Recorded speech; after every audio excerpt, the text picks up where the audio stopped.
Good morning everybody, it's the 30th of April, Thursday. We've had a couple of days since the last update. We've had some rain, which has been good. It's been very wet all the way through the winter here, but in April the records show that it was the sunniest April on record since 1929, so quite a warm April, but a couple of days of rain will definitely help the hops a little bit. Just wanted to update you on these sovereign hops that are grown behind me here. These have been in about 10 years now. They've done okay over the years, but they've never really yielded that well. This year they're going to be pulled out.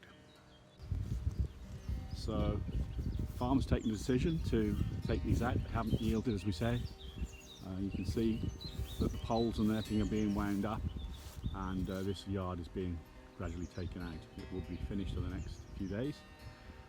Not quite sure what's going in the field here yet, but it's a bit of a game changer because it sort of changes the landscape. For the last few years we've been walking past these sovereign and seeing them growing, but these won't be here anymore.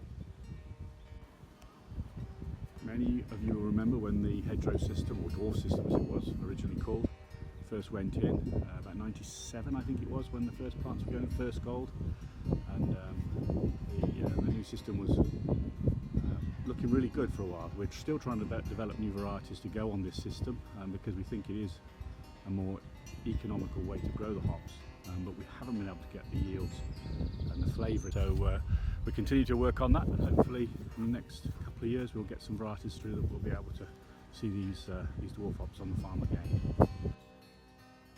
This is the Pilgrim hop yard. Got a couple of crows there flying away. They've been protecting their young from the buzzard that hovers around here most mornings. He was out here yesterday trying to find a way in.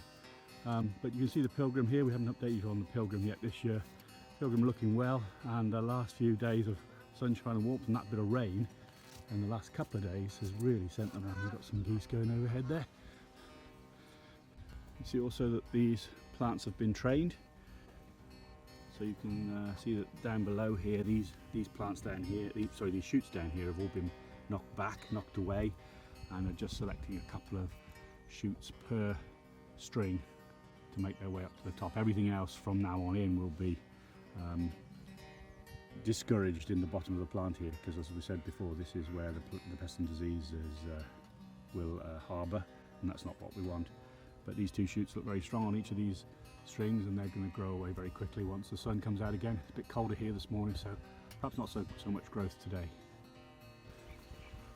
Oh, for those of you who've been to the farm before on the hop walk, you might recognise this field. That's the cafe up there, and the brewery is over behind the trees on the right there.